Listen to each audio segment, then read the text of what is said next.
From the Oregon State University Extension Service, this is Pollination, a podcast that tells the stories of researchers, land managers, and concerned citizens making bold strides to improve the health of pollinators. I'm your host, Dr. Adoni Melathopoulos, Assistant Professor in Pollinator Health in the Department of Horticulture. Pollinator protection and working lands are tightly intertwined at the most basic level, and anybody who listens to this podcast knows this. Many pollinators are required to be able to pollinate. To get things like a California almond or a blueberry, you need a bee to go from flower to flower. But on another level, how those crops are managed has an implication on pollinator health, and not just the pollinators that are pollinating the crop, but also the ones that may be transiting through those landscapes. And working lands don't just involve the crops that are pollinated, but think about forestry or rangelands. All of these have influence around pollinator health because they often occupy a large footprint of the landscape. Now, a real exciting new initiative to try and bring everybody together to come up with very concrete steps for how land managers can contribute to pollinator health is happening right now in California. The California Pollinator Coalition is an impressive new coalition of key stakeholders and many stakeholders who have a stake in pollinator protection, from conservation organization to grower groups that are right on the front line of creating pollinator habitat in California. To learn more about this initiative, I've got two great guests this week. I've got Laurie Adams, who's the Director of Programs at Pollinator Partnership. And I also have Josette Lewis from the California Almond Board, where she's the Chief Scientific Officer. And just having Laurie on the show, I've always wanted to have Laurie on the show. It jogs my memory that coming up very soon, October 19th to 21st, is the North American Pollinator Protection Campaign's annual conference. It's going to be virtual this year, so if you want to kind of get the broad image of what's happening with pollinator protection in the U.S., make sure to sign up for that conference. The other plug I want to make is we are launching a 2021 Mason Bee Health Survey here in Oregon. If you're in Oregon and have Mason bees, either go to the show notes for the link or go to the extension page. And before you clean your blocks out this year, we want you to complete the survey because we'll be asking you to take some samples from your blocks just after cleaning. Okay, without further ado, let's go to California to learn about the Pollinator Coalition this week on Pollination.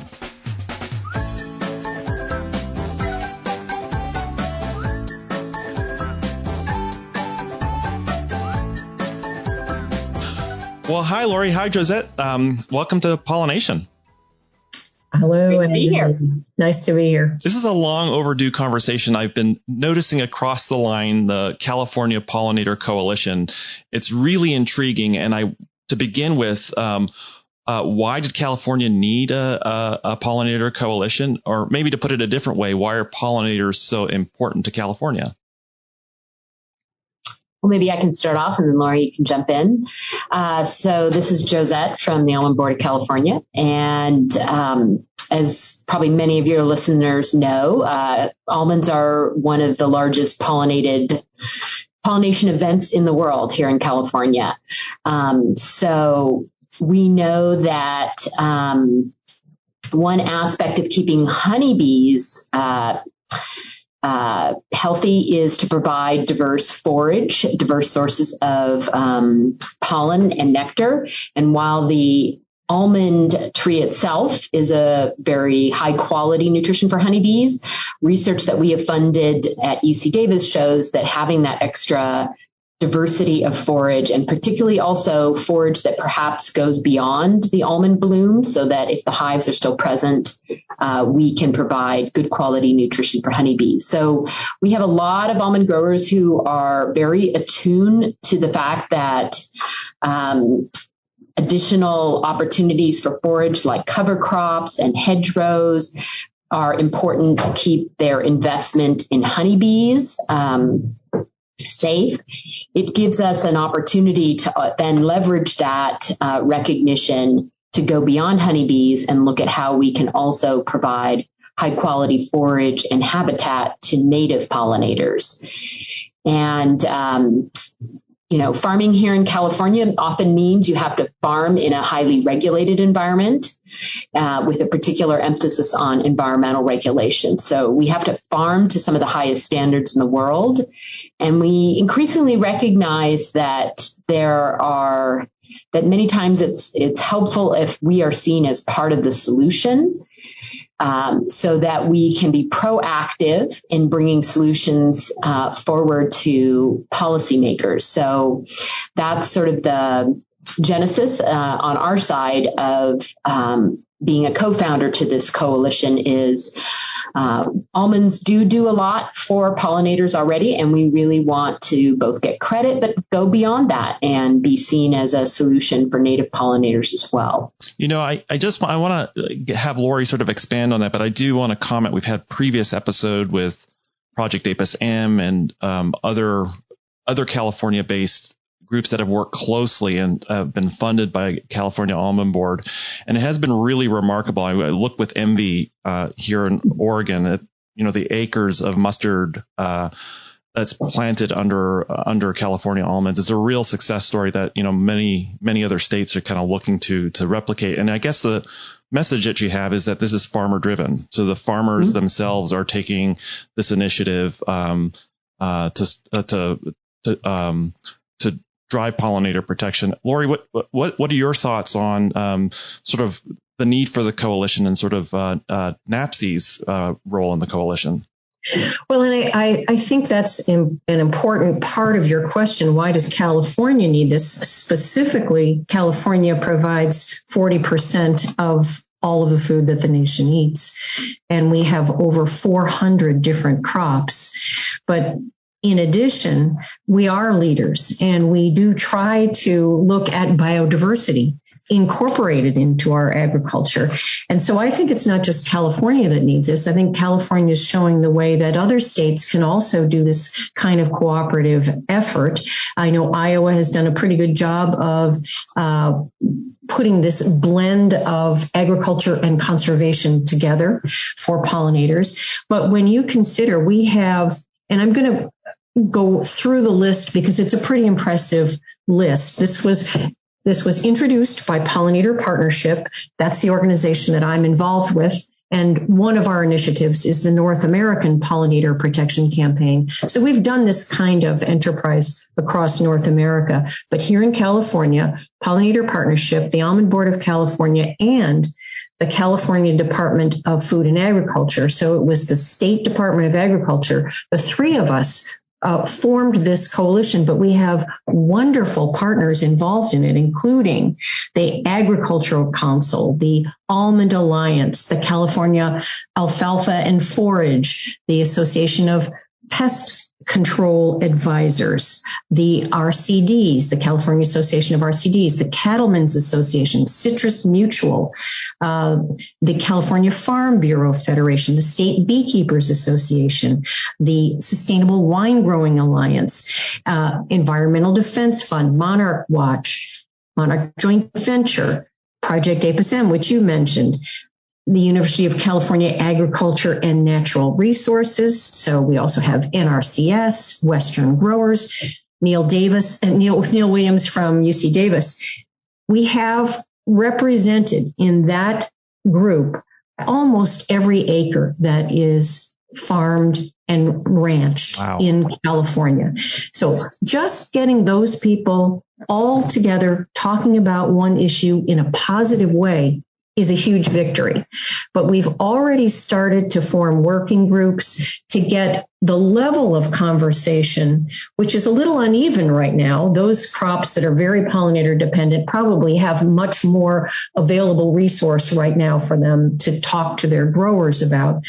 We're raising the water for all boats. And so we're going to have information for websites. We're going to have webinars. We're going to have the kind of information stream that starts to do what we really want to do, which is add habitat and increase integrated pest management. Those are the two most fundamental safeguards for pollinators, and it's exactly what we need to replicate over and over and over. in landscapes in every state. So it's a very positive step. Nothing about this is built on enmity, negativity. This is all cooperative effort that is really forward and driven by agriculture. That is fantastic. I'm envious, and for an Oregonian to be envious of California is, we're not supposed to do that. Anyways, I'll stay quiet on that. Sacrilege, really. Sorry. But I guess the coalition sounds fantastic. It sounds like all the stakeholders are at the table, and that allows for kind of productive dialogue rather than, a dialogue where people are talking past one another. And I'm just kind of curious how the coalition works. Tell us a little bit about the nuts and bolts of how it works. Well, as Laurie said, this was really an initiative rooted in agriculture and bringing in the partners from the environmental conservation community.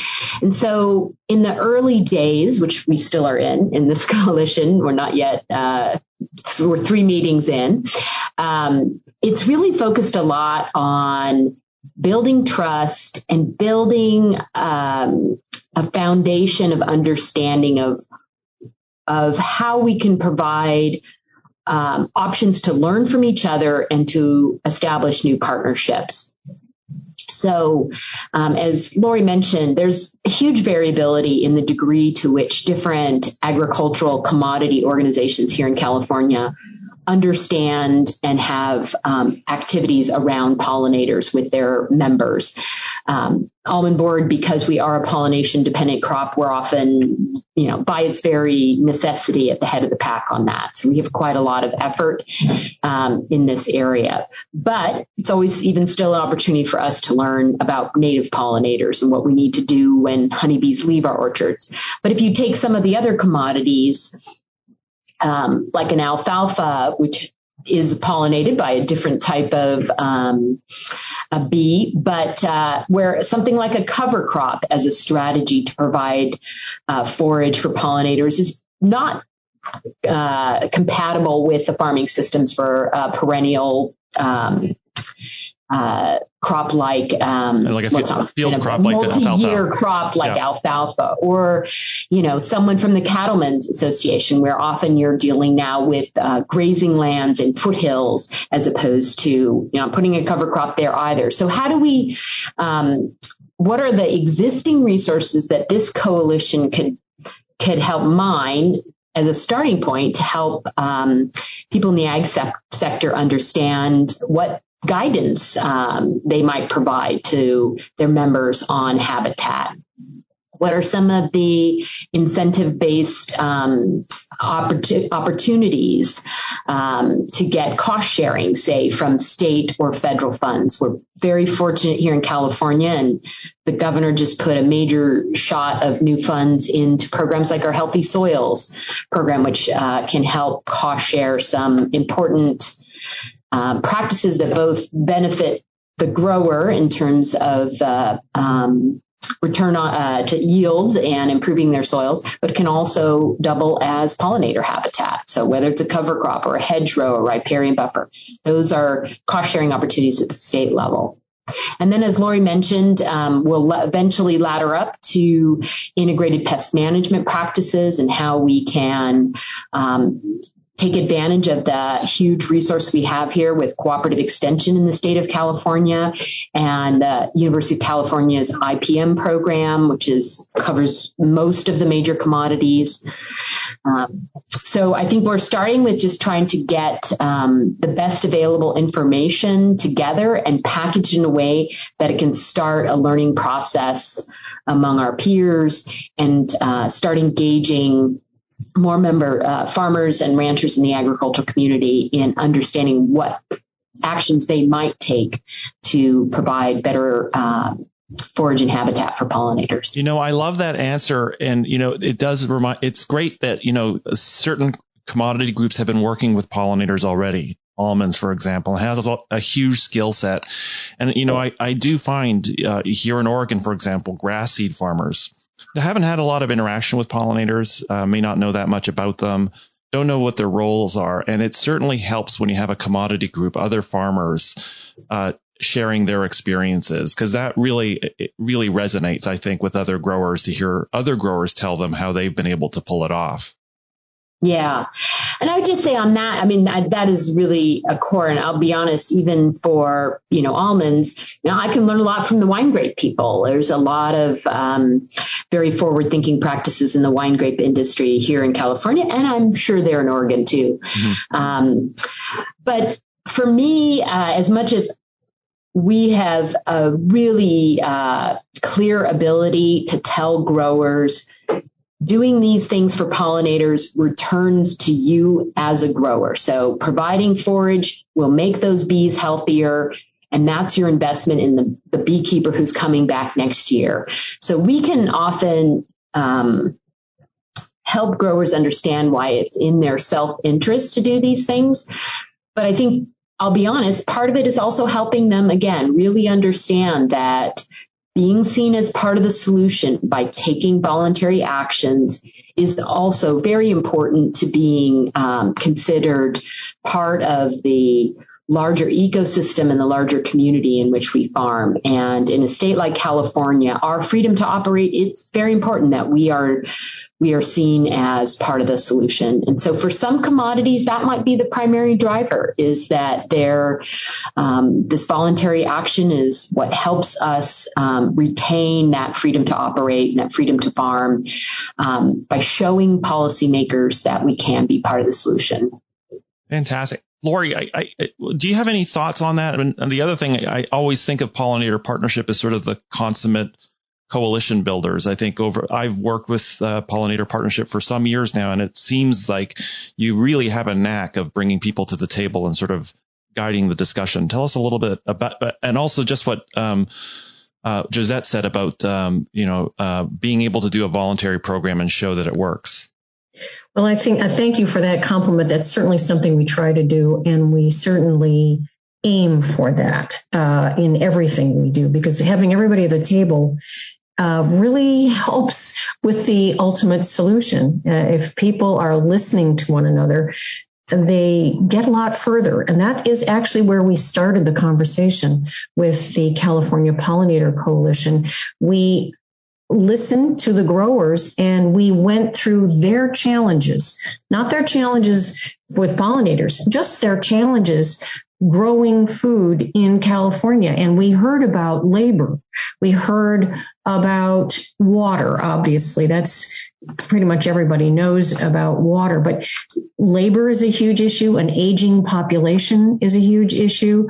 There is already lots of government and sustainability indexes and buyers and accountability demands. It's a very complex landscape without much compensation for a lot of the structure that's been imposed on growers. There is pressure from foreign competition. There is pressure for development.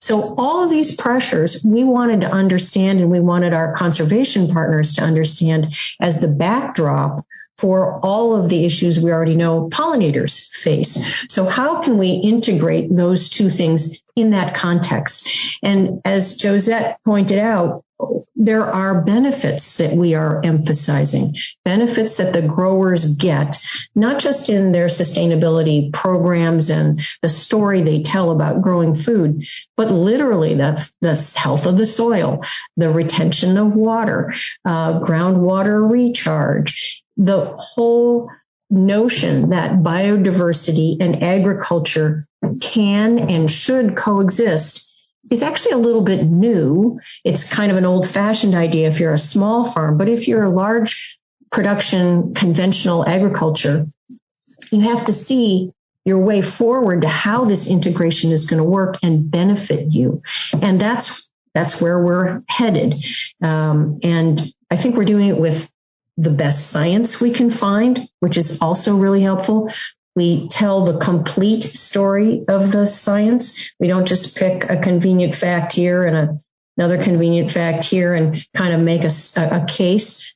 We actually look at what really happens on the landscape, how much it costs, And that's why Josette pointed out, we're trying to find money for these growers. We're trying to find the resources that they need in order to make these landscape changes.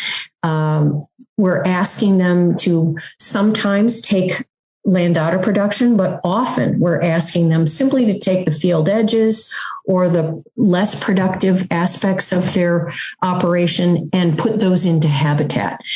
And as you pointed out, Andoni, there's nothing better than farmers talking to farmers. A success in one crop can breed success in another crop. And in California, it's a patchwork of many different adjacent crops. So we're not talking about just all, endless cornfields. We have all kinds of different management styles and best management practices that are coexisting. So the conversation in and of itself is helpful for everybody. Fantastic. Well, let's take a quick break. I want to come back and ask about some of the specific initiatives. I know it's early on in the coalition, but since I have you both here, I want to just get a sense of the direction the coalition is going in.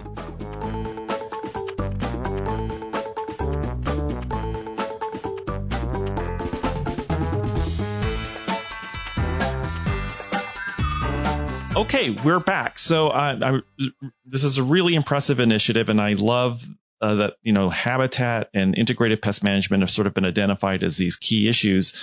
And I guess I want to circle back to something that has been we've been talking about, the coalition emphasizing the importance of working land on pollinator protection. And maybe I'll just get you to sort of come talk about this a little bit more straightforwardly. Why are working lands so critical? And maybe blended into that answer, what kind of activities do the coalitions have planned to, actually engage people on working lands, the land managers, and being able to affect change?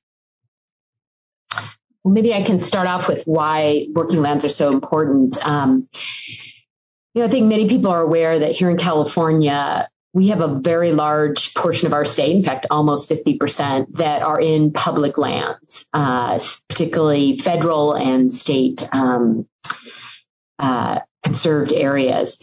But when you look at the distribution of those, they're mostly in the coast ranges and in the Sierras. And if you look at that map of where those lands are, the entire Central Valley is predominantly in privately held lands.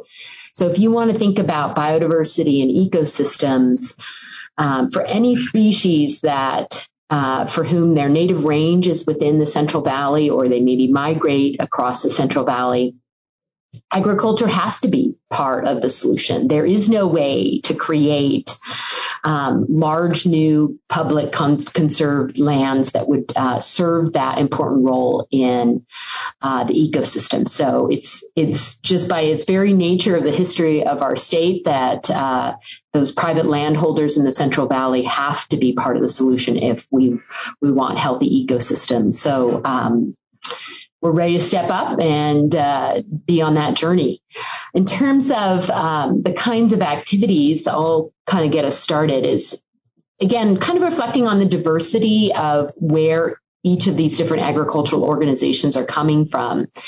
We've mapped out a variety of entry points. So for an organization like the Almond Board, it's really engaging in habitat projects, going beyond the programs that we've started in the last couple of years to really scale up things like Project Apis M, Seeds for Bees, and cover crop in almond orchards, to going towards bee-friendly farming certification with pollinator partnerships. So we're really now looking at how can we get more growers, particularly creating habitat out of the orchard, where for things like native pollinators, you really want to have more undisturbed habitat opportunities.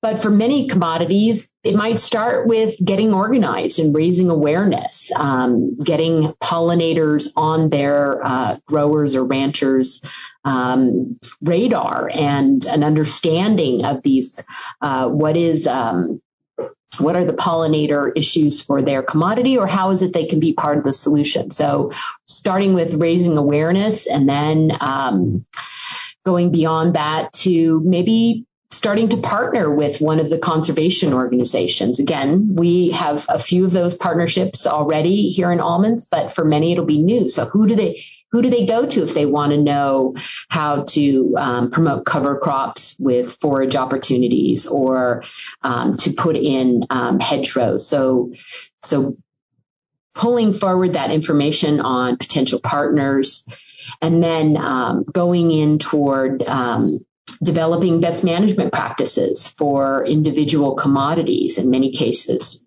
While there's much we can learn from each other, each crop or each agricultural operation is slightly different, and you really kind of have to speak the terms for your growers and in a language that they understand. So that's, I think, going to be a big part of our work, is helping develop and promote best management practices for habitat and forage, as well as for IPM, filling in gaps, getting groups motivated through these partnerships to fill in those gaps. And then ultimately, again, really the rubber hits the road. Where we hope to get is more acreage of habitat in the Central Valley. Laurie, can you talk a little bit more about connecting, those priorities with the rubber hits the road and actually practices that engage the growers? Sure. And again, just a reminder that this is the coalition is grower groups. So we're not working directly with individual farmers, even though there's some very large farms that we obviously do work with at Bee Friendly Farming and Pollinator Partnership. But for those grower groups that are not as invested at this point as, say, the Almond Board, and just to highlight some of the success of these conversations, just in the last year alone, 129,000 acres in California have been certified as bee-friendly farming, particularly through our relationship. Yeah, it's a wow. It's through our relationship with the Almond Board of California. But not everybody is an almond grower. We have many other crops that Bee Friendly Farming works with as well. And for them, just starting to organize and commit to the concept, just internally looking at what's in this for us. And then how do we do those best management practices for our crop? And that might even be regionally, because in California, there's a lot of north-south geography that can change how you would manage a crop. Who do we partner with? But then let's get into the habitat. What do we do to really get habitat in the ground for our crop? And that can be compiling lists of habitat manuals. It can be creating our own for California. Once we get that information together, and there's a lot of information out there, so it can be then disseminated through each of the newsletters, the websites. There's a lot of communication that's already established with these grower groups. Then we can start to create habitat at scale and then maintain it, which is a whole nother level of engagement. Then we can start to monitor what's really happening and even engage research. And that's where we're hopefully headed, and then ultimately to manage this habitat adaptively according to what we learn as we go forward. So all of these actions are available to everybody, but not everybody can jump in right away. But what we have found is an overwhelming interest in this voluntary participation and in communication within their organizations. So that's a huge leg up to see the kind of change that in California is mandated by 2030. We want 30% of our landscape to be more welcoming to biodiversity, and private lands have to be a part of that too. We think this is going to enrich the entire landscape. And I think farmers are really very engaged in this and very proud to be a part of this conversation and leading this effort.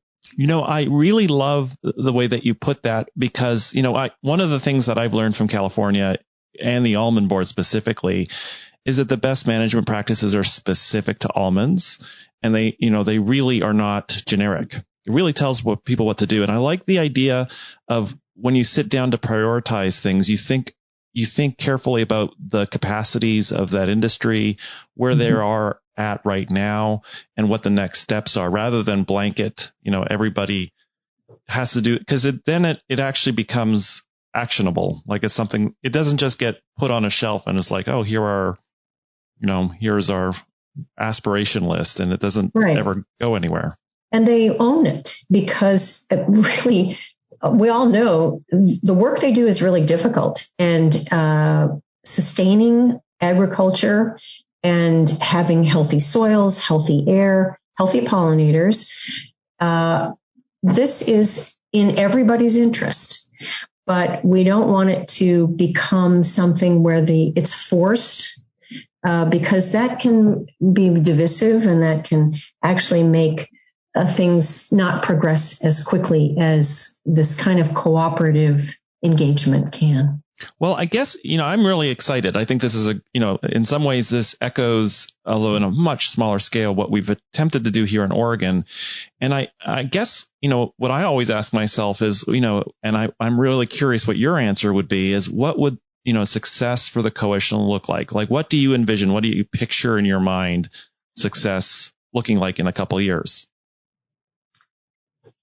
Well, I'd say long term, the success looks like more habitat on the landscape. But I think, I'll draw on my many biology classes prior to getting to where I am today. What really matters for pollinator populations, for any population, is scale. You can't have boutique little habitats that look perfect and truly address population-wide issues. You need to get to scale. And so with that in mind, I think we're really trying to make sure that this process is about building trust and creating momentum, where each member of the coalition is further along on a pathway to getting that habitat on the landscape, no matter where they started at. It doesn't help for us to dictate a lot of things if it doesn't create momentum. So they have to find entry points. They have to see where their next step is. And so, in the next year, our hope is that more organizations will be talking to their members about pollinator issues. Some might be developing actual guidance around whether it's habitat guidance or IPM guidance. So there'll be more BMPs on the way, so to speak. And that we'll see more activity across more members of the coalition and beyond the coalition. And I would point to a success we've already had to date. We just launched this coalition in March, I believe it was, this spring. And we already have an additional $15 million that were included in the state budget this last week for pollinator habitat on working lands. And that's above and beyond the existing incentive programs. And that's a real positive statement to those of us in agriculture that if we step up, so too will the state government. And it really is a great sign that we're heading in the right direction and that we have support from within our industries as well as from our partners in state government. And I would add to that, that's already success. But what we feel we need for the coalition to succeed is these specific habitat and management programs. We need incentives that are appropriate. So we need to make sure we're supporting this work. We want to piggyback with other programs and other incentives that already exist that can fold in pollinator habitat and management practices. We need some coordination. Definitely need communication. And I think that's where we're starting. And the information that we're gathering, the conversations that we're having are leading to that kind of success. So I think we can picture the success because we're already at least 2 feet into it. Now, we have a long way to go, but we are going about it in a way that we have more people wanting to be a part of this coalition, and that's always a good sign. This is fantastic. I'm really looking forward to having you guys back in the future to see how things are going. I'm also looking forward to borrowing ideas from you as we go along here in Oregon. So thank you so much for your time, and look forward to catching up soon. Thanks. Thank you. And thanks to all those Oregon beekeepers who are an important part of our industry as well. Fantastic. Thank you for that. Thank you so much for listening. The show is produced by Quinn Sin and Neal, who's a student here at OSU in the New Media Communications program, and the show wouldn't even be possible without the support of the Oregon Legislature, the Foundation for Food and Agricultural Research, and Western SARE. Show notes with links mentioned on each episode are available on the website, which is at pollinationpodcast.oregonstate.edu. I also love hearing from you, and there's several ways to connect with me. The first one is you can visit the website and leave an episode-specific comment. You can suggest a future guest or topic, or ask a question that could be featured in a future episode. But you can do the same things on Twitter, Instagram, or Facebook by visiting the Oregon Bee Project. Thanks so much for listening, and see you next week.